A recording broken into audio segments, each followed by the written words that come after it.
So, these chicks are 23 days old or 24. And if I don't take the nest out, well, what I can tell is how I know that it's time to take the nest away is that the dad, Peach, starts, all of them, all the dads, start harvesting this material to build a new nest. This is their second clutch. I'm not going to let them have a third clutch. If you remember, Luce is F1 generation, so she was born here last fall, so she's pretty young. I feel like pretty fortunate that she's done really well. Raised 10 chicks. These guys will be independent in another few days. So they're done. They need to be done. And then the next thing, I'm going to go check the equivalent nest for Mr. Big and Nina and see, today is day 12, so either eggs are hatching today or tomorrow.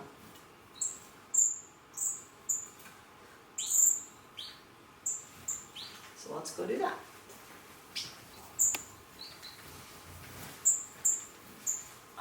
While I'm at it, I'll just show you another nest that I haven't yet to disassemble. Can you see the entrance? If that will focus, let's see. So the entrance is right there. And then this is about 8 inches in diameter, so they fill the whole thing with material. And then if you look from the side, so the entrance is right here, and the nest chamber is in the back, so there ends up being like a little entrance tube. So that is a greenback twin spot nest. This is a horoscope. It's a little camera and light. Flexible, but also stiff enough to kind of be able to angle it. So let's go look and see. Hi guys. Hi Mister. Hi Nina. Can I look and see what's going on, please?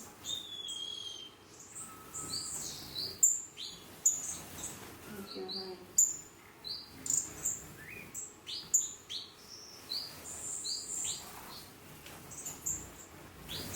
6 eggs, no hatchlings.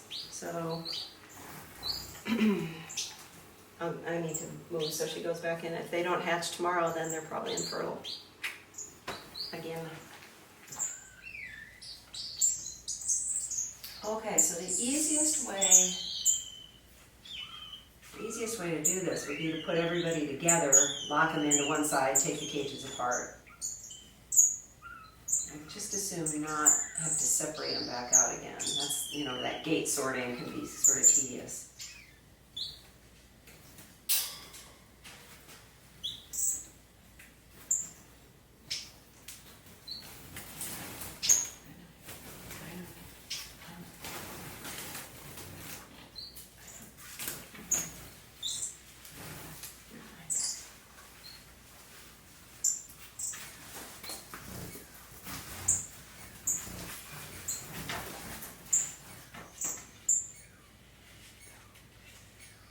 So once I put it in there, I have to hold it in position. So I need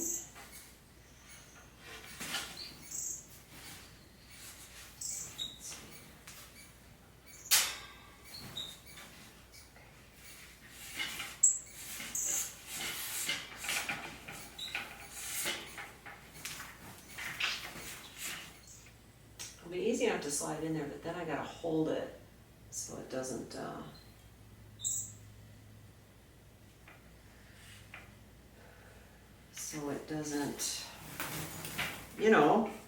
do a thing, bad thing. Let the birds out. Should be okay with this.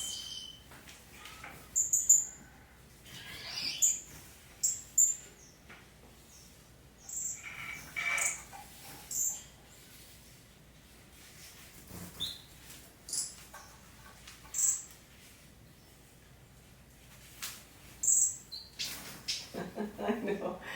I agree, guys. Just be super, super patient with me. Just please don't fly out.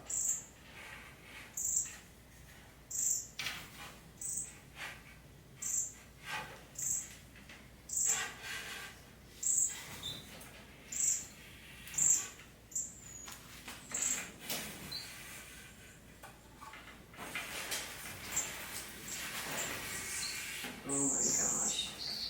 What good birdies. What good birds. Good job, you guys. Okay.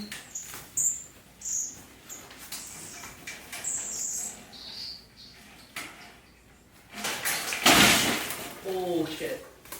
That's not helpful at all. Alright, hang on, guys. Just stay put.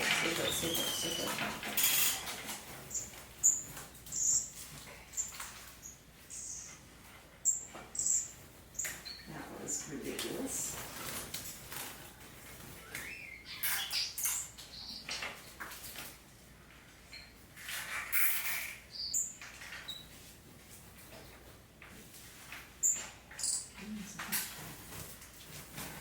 I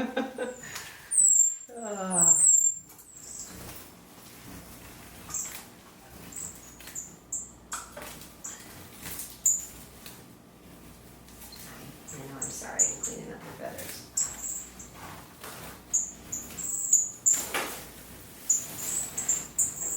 It's kind of useless sweeping up feathers, as you guys know, but I don't like to run the vacuum when there's little chicks, because I just don't know how they're going to react to it. So one of the other reasons I need breeding season to be over is so I can vacuum and do a little bit better cleaning.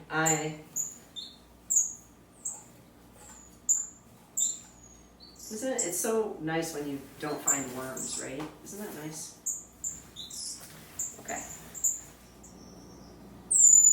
Okay, so the next job is to separate the babies, band them, and move them into this cage. These are 2mm bands. They're for the firefinches and the goldbreast, the little waxbills. And the Twinkies get 3mm bands.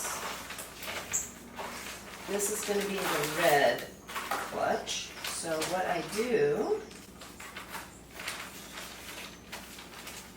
is put the individual bird color up high on the leg and then the clutch color down low. And then I can keep track of the relationships. And so because this is Julius, Orange Julius, these clutches are orange and red. And so you don't couple orange and red together. Get it? Isn't that super clever? Okay. Not super clever, but it works. If you're going to put on 2 bands, you have to do them separately. You can't push them both together because they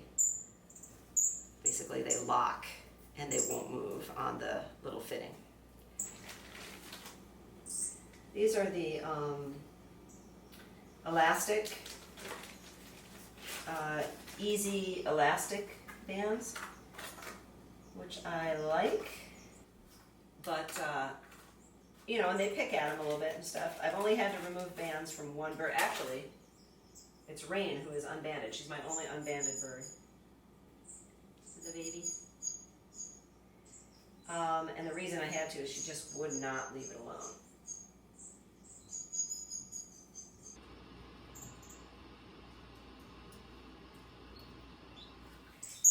Well, it's a couple days later.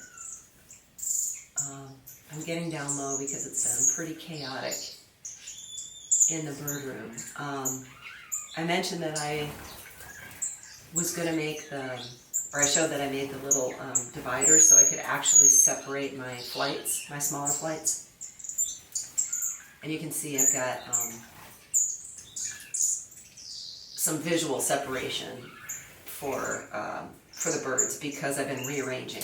And so I wanted to show you one of the things that I often do is I just build these little pass-throughs, is what I call them, and I can slip them into a door, and then take one cage, move it up next to the other cage. So when the doors aren't exactly the same size or the right alignment, I can connect the cages. And that's what I did, for example, for this cage over here, to move 4 birds from the kind of growing up big flight. Anyway, yeah. Oh my goodness. All right, nobody freak out. Just standing up. Nothing's happening. Good job, you guys. Luce, what you doing?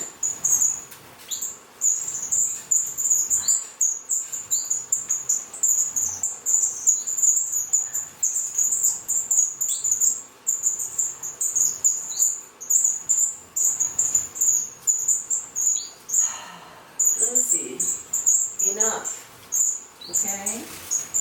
That's all the babies. Look.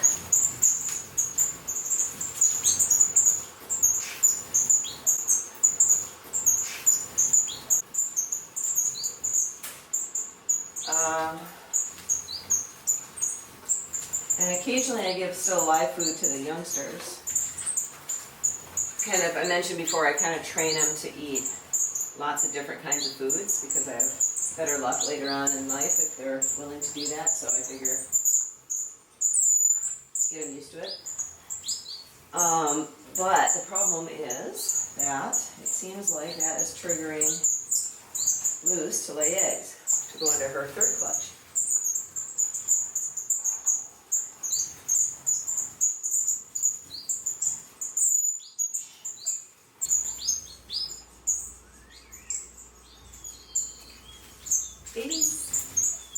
These guys are going to Florida. Those guys are going to Oregon a week later. Two different people in Oregon, along with 2 of those guys. And the other 2 of those guys can move into this side of the flight, and then I can separate the mom and the babies and band those babies and move the babies over here to grow up with you guys.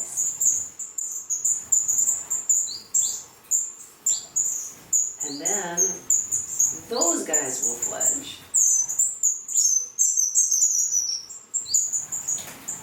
And once they, and then after they fledge and they become independent, then breeding season is over, Luce. Breeding season is over.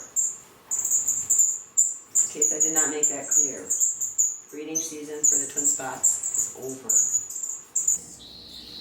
So the other thing that I'm doing, while I'm waiting for these guys to color up, is to see if there are any natural pairs developing. But the dilemma is that the males will sing to the other males. And that's Leafy that was singing.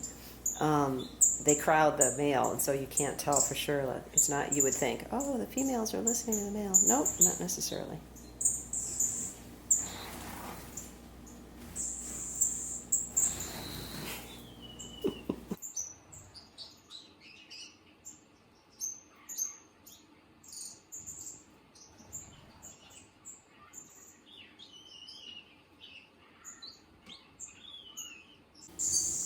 This is one of the tricks that I do when I have youngsters. I'm trying to identify males.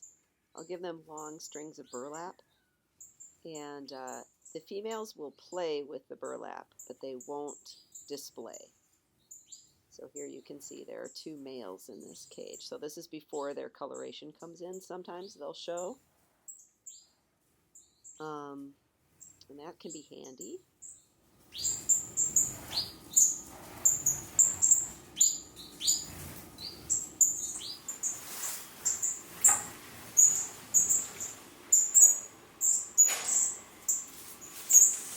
Good morning.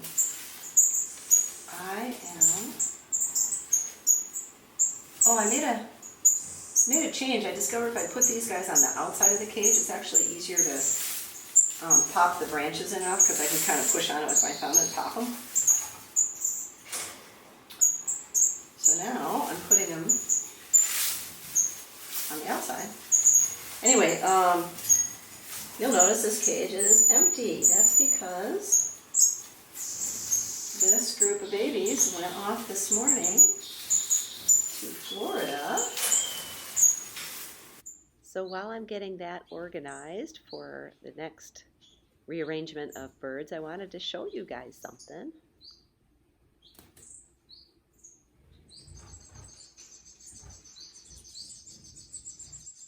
This might be interesting to see. When you notice Dad show up, you'll notice all the feathers are kind of roughed up around his neck. He's got an absolutely full crop. And he keeps checking on Mom to say, like, could you hurry up? I have got to empty this. It's really pretty funny. This video is like 30 minutes long, but I edited it out. But hopefully you can see that because see how puffy that is. Ah, makes me laugh. Good morning. I am going to band these babies and move them into the growing up cage so Mom and Dad can go into their molds and rest. I mean, they can all get along fine, but it's time.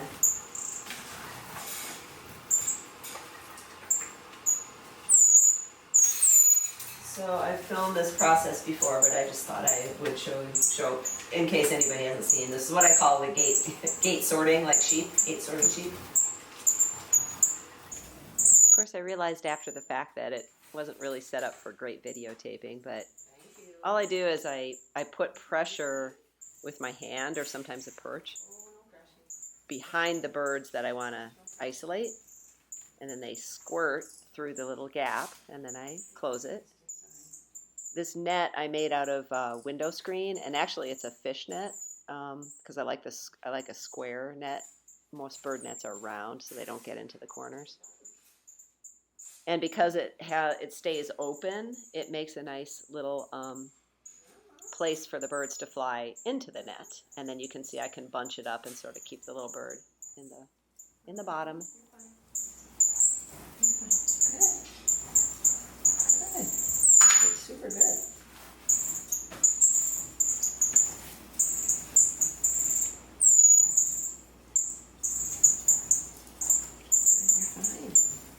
Everything's fine. You're a colorful one. It's interesting to see if you're a boy.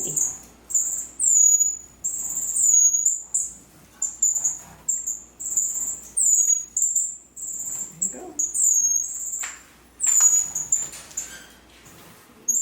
Here's a visual of what I'm doing on the right that you can't see because I get the wrong bird. Mama, I don't want you. Thank you. I want your babies.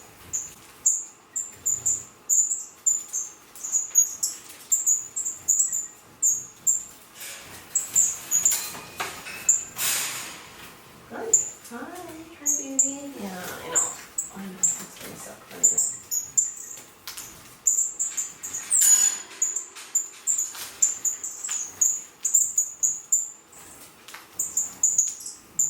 Hi. Hi. You did so good. I need you to go the other way now. Thanks. Thank you.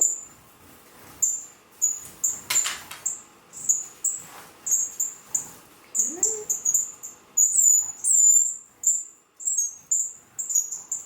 Beautiful.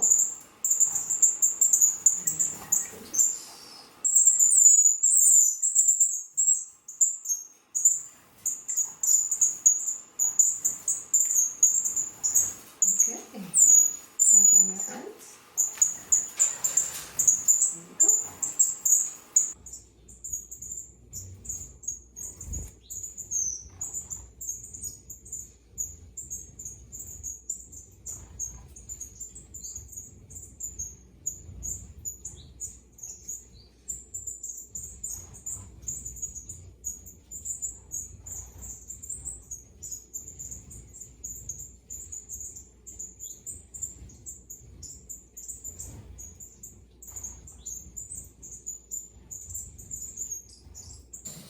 One thing that might be kind of interesting to note is this nest is not built inside the reed ball, it's actually balanced on top of it. So these dowels that you see, I put up there as they were building the nest because it was in danger of slipping forward over the rounded dome of the actual reed ball. And you can see, so that the entrance tube actually projects forward, so it's kind of propped up by these perches. The problem with that is that twin spots always like to land away from the nest on a perch and then hop their way to the entrance. And you can see he's really kind of having trouble navigating that. And I finally figure out why he's so hesitant to go into the nest. And it's because they all have this exact pattern. They land, they hop along a branch to the front of the nest, and then they hop into the nest. So I finally realize what the trouble is. And you'll see in a second here that I add another perch, and it completely changes this behavior. I highlight this because I've noticed that even in the placement of the nest site, if there isn't a branch that enables this, they have no interest in the nest site at all. And that's been true for all of my pairs. And then I could take the exact same location, add a perch that lets them pursue this behavior, and now the nest site location becomes interesting. So one of the things I'm going to feature when I write up the breeding reports is this exact sort of importance of this behavior. So if you ever keep these and you have trouble getting them to nest, that might be one thing to consider.